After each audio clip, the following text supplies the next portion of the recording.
আপনারা যে পুকুরটা দেখতে পাচ্ছেন এই পুকুরটা আমার বড়ব্বুর। আর এই পুকুরের বর্তমান যে মাছ আছে এটা হচ্ছে সাব্বির আঙ্কেলের। ছাব্বিশশো আর কি মাছ ছাড়ছে, এখন মাছ সব ওর দেখতে আছে।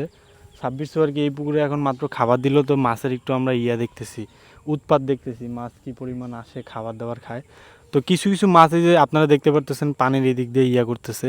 তো এই মাছগুলো আপনি যদি পোনা মাছ ছাড়েন মানে এক গিরার মতো এই সাইজ ছাড়লে এই মাছটা আর কি আপনার বড় হইতে মিনিমাম 4-5 সময় লাগবে। আর আপনি যতটা ভালো খাবার দিবেন এই খাবারের উপরে আপনার মাছের আর কি ইয়ারা বড় হওয়ার বিষয়টা ডিপেন্ড করে, আপনার কতদিন সময় লাগতে পারে না লাগতে পারে।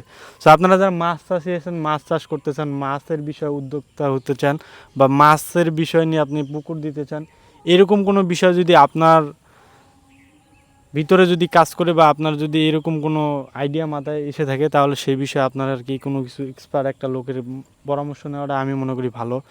কিছু কিছু মাছ এই যে দেখতে পাচ্ছেন এই মাছগুলো আগামীকালকেই ছাড়া হয়েছিল। কিছু মাছ ওই পাশে দেখতে পাচ্ছেন, ওই দিক দিয়ে বড় বড় মাছগুলো আছে, এইদিকে যেহেতু আমি বসে আছি এই জন্য মাছগুলো আর কি এই সাইডে চাপতেছে না। যেসব মাছ ছোটো ছোটো এইসব মাছ আর কি মোটামুটি দেখা যাচ্ছে এই সাইডটায়। তো মাছ চাষিদের উদ্দেশ্য একটাই বলতে চাই যে আপনারা যারা মাছ চাষ করবেন বা মাছের বিষয়ে আপনাদের যাদের আর কি আগ্রহ আছে, ইন্টারেস্ট আছে, তারা মাছ চাষ করতে পারেন। এই বিষয়টা এই সেক্টরটা আর কি অনেক ভালো, হেল্পফুল, খুবই বেশি একটা প্যারাদায়ক না। আপনি যদি খাবার কন্টিনিউ দিতে থাকেন এই তো আর কি মাছ ছাড়বেন না আদার দিবেন, 2-4-5 মাস পর ভালো একটা অ্যামাউন্ট প্রফিট পাবেন। সো আমি মনে করি যে না ভালো হয়।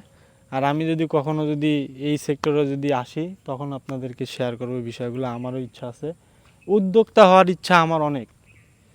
সো ভালো থাকবেন, আল্লাহ হাফেজ।